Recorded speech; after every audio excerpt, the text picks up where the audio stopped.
তোমার বাবার কি ক্যান্সার ছিল? অন্তর্কোষ অন্তর্কোষে। অন্ডকোষে ক্যান্সার ছিল। আমি অপারেশন করছিলাম। জি। কোন হাসপাতালে? ওই লাইফ ওই লাইনে? লাইনে তারপর অপারেশনের পরে আর কি চিকিৎসা নিয়েছিল? অপারেশন করতে আপনি ওষুধ লিখে দিয়ে গেছেন। হ্যাঁ। এরপর লন্ডন গেলেন হ্যাঁ। ট্রেনিংয়ে। পরে ভালো ছিল? ইনশাল্লাহ। কয় বছর? 11 বছর বলা আছে। 11 বছর ভালো ছিল। তারপর কি হয়েছিল? এরপরে ওই যে বাবা হঠাৎ একটু বুড়ো হয়ে গেছে, জ্বর হয়েছে। হুম। জ্বর হওয়ার পরে মনে করেন রাত্রে মারা গেছে। তাহলে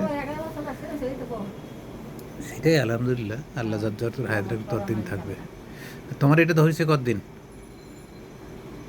1 বছর। 1 বছর হয়েছে।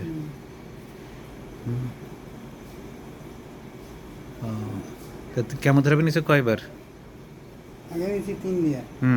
তারপর রেডিওথেরাপি। হ্যাঁ, 33টা। তারপর রেডিওথেরাপি 33টা। কোন হাসপাতালে?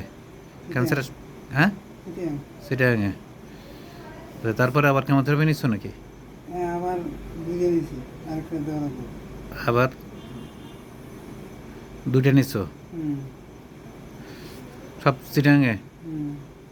প্রথম 3টা কেমোথেরাপি চিটাঙে? কিন্তু প্রাইভেট না সরকারি হাসপাতালে?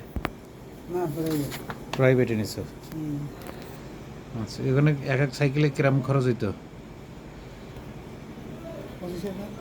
25,000।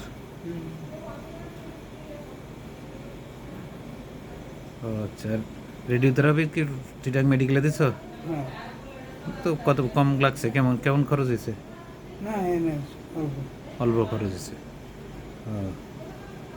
তো ওই যে তোমার তো রোগ ধরা পড়ছে অনেক আগে, 1 বছর আগে। তো তুমি একদিন কি করছো? চিকিৎসা নাও নাই কেন?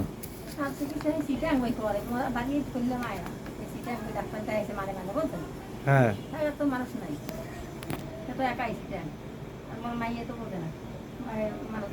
চিটাঙে চিকিৎসা নিছে। ছেলে মেয়ে কয়জন? 2 ছেলে। তোর আব্বা মা বেঁচে আছে? ওদের কি হয়েছিল? কি ওরা কি এমনি হ্যাঁ বুড়ো হয়ে গেছিল? আচ্ছা, না আমরা জানতে চাই এই জন্যে যে অনেক সময় আত্মীয় স্বজনের মধ্যে বড় ধরনের কিছু আছে কিনা। হ্যাঁ, সেই জন্য আর কি। তা আমার এখানে ঠিকানা দিচ্ছে ওই যে মাহবুব দিছে না? মাহবুব নিয়ে আসছে।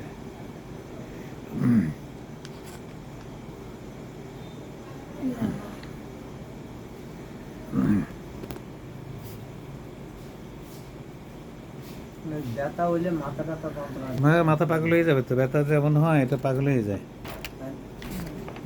কোনো ওষুধও তো ওরে দিল না। না, ওষুধ খাইতে হবে তো। ওষুধ যতদিন বেঁচে আছে ওষুধ টুকটাক খাইতে হবে। দেয় নাই তো কোনো ওষুধ। না না, ওষুধ খাইতে হবে। ওষুধ খাওয়া আমরা যখন বেঁচে থাকার জন্য কি খাই? ভাত খাই না? ভাত মাছ খাই। ওরও বেঁচে থাকার জন্য চিকিৎসা নিতে হবে এবং সারা জীবন টুকটাক চিকিৎসা নিতে হবে। এমন না যে একবার করলে সব ভালো হয়ে যাবে, তাই না? হ্যাঁ।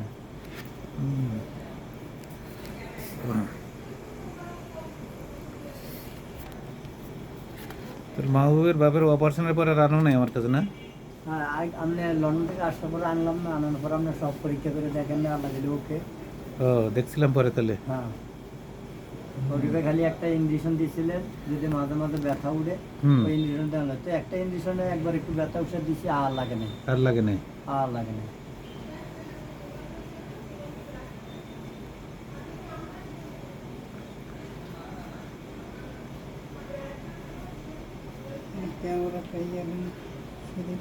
আচ্ছা, দেখতে দাঁড়াও।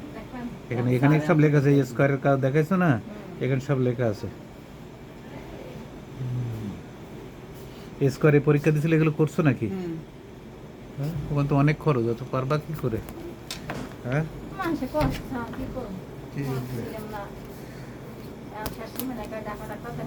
ওখানে চিটাঙে দেখতে গেছে সাজ্জাদ ইউসুফ নাকি? সাজ্জাদ ইউসুফ দেখতো না? চিনি আমি, চিনি। হ্যাঁ, দাঁতের ডাক্তার? এখন দাঁতের ডাক্তার দেখে কি হবে? না আগে হারে দেখাইনি তো। না না, ওই যে কেমোথেরাপি ওই সাজ্জাদ ইউসুফ সাহেব দিচ্ছেন? না হেতে নেই, এটা তো ছিল এই নেশা। না না, উনি তো প্রেসক্রিপশন করে দিয়েছিল। হুম।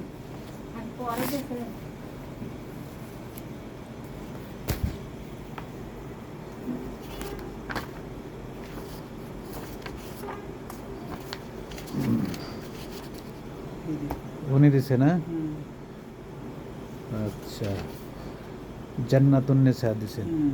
আর দেখছিল তো উনি তো সাজ্জাদ ইউসুফ সাহেব যে ওষুধ লিখছে সেই ওষুধই দিচ্ছে নাকি সিটি টু ওয়ানে? উনি লিখছে তো প্যাকলিটেক্সল কার্বোপ্লাটিন 3 উইকলি 3 সাইকেল। আমার এখানে দিচ্ছে কি ডোসিটেক্সল সিসপ্লাটিন। কি ব্যাপার, আসলে কোনটা দিল? উনি একরকম লিখছিল কিন্তু এই সাজ্জাদ ইউসুফ সাহেব, আর উনিও দিচ্ছে আরেক রকম। আচ্ছা যাই হোক, তাহলে ওই দিলে কি ঘাটা কম ছিল? হুম। এই মোটামুটি।